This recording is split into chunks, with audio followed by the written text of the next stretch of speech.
नमस्कार दोस्तों, मैं हूं विवेक। आज कुंभ में भगदड़ हो गई और भगदड़ में कई लोगों के मारे जाने की खबर है। इतने बड़े प्रदेश में अभी तक ये खबर निकलकर सामने नहीं आई है कि कितने लोग मारे गए हैं।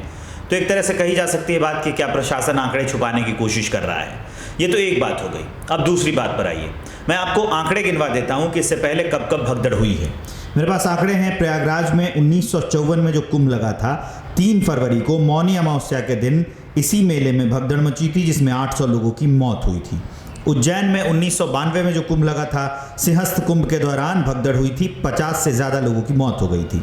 नासिक में 2003 में जो कुंभ लगा था, 27 अगस्त को कुंभ मेले में भगदड़ हुई थी, 39 लोगों की मौत हो गई थी। 2010 में हरिद्वार में कुंभ लगा था, उस वक्त 14 अप्रैल को हर की पौड़ी पर भगदड़ हुई थी, 7 लोगों की मौत हुई थी। प्रयागराज में 2013 में जो कुंभ लगा था, उसमें भी 10 फरवरी के दिन ही मौनी अमावस्या पर रेलवे स्टेशन पर भगदड़ हुई थी, 36 लोगों की मौत हुई थी।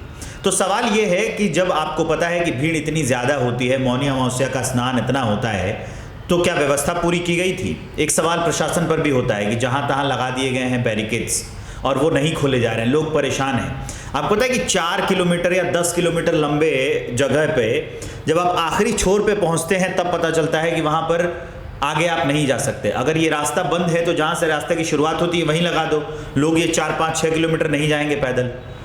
दैनिक जागरण लिख रहा है कि 17 लोगों की मौत होगी, दूसरे वेबसाइट्स लिख रहे हैं कि 12 लोगों की मौत हुई। अलग अलग आंकड़े हैं, लेकिन प्रशासन की ओर से अभी तक आंकड़ा जारी नहीं किया गया है। तो सवाल तो बनता है ना, और सवाल बनना लाजमी है कि इतने बड़े आयोजन में इतना प्रचार हुआ, पूरे विश्व में सबसे बड़ा आयोजन मिला, इसके अलावा वहाँ से कमाई भी तो हो रही है, पैसे भी तो आ रहे हैं, तो क्या उस कमाई का अंश इन व्यवस्थाओं पर खर्च नहीं किया जा सकता था?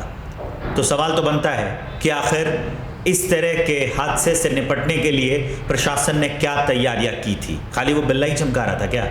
घूमने से नहीं होगा ना, पहली बात ये। दूसरी बात, सवाल तो अपने बाबाओं पर भी है।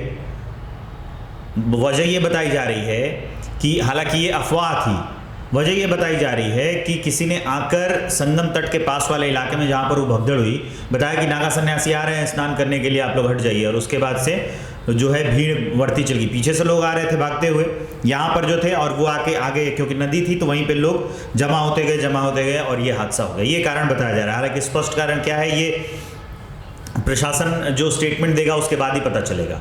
दूसरी बात यह है कि क्या इतने बड़े बड़े सन्यासी और साधु वहाँ पहुँचे हुए हैं, किसी के सपने में भगवान नहीं आए क्या? उन्होंने नहीं कहा कि क्या भगदड़ होने वाली है? क्योंकि अक्सर हम आप सन्यासी साधुओं को, मंदिरों के पुजारियों को, जिस भी धर्म का हो, वो कहते हुए सुनते हैं कि हमारे सपने में भगवान आए थे, उन्होंने कहा कि ये कर दो। भगवान ने आगे कहा नहीं क्या कि इस दिन भगदड़ होने वाली है? कुल मिला के ये पूरी अव्यवस्था का जो प्रशासन और कुछ लोगों के द्वारा फैलाई गई है, उसी का ये दुष्परिणाम है कि ऐसी घटना हुई है। ऐसे विश्लेषण के लिए, जैसे मैंने आंकड़े बताए कि कब कब कुंभ में भगदड़ बची थी, ऐसे विश्लेषण के लिए और ऐसे वीडियोस के लिए, ऐसे सवालों के लिए, ऐसे फैक्ट्स के लिए आप हमें फॉलो ज़रूर करिए।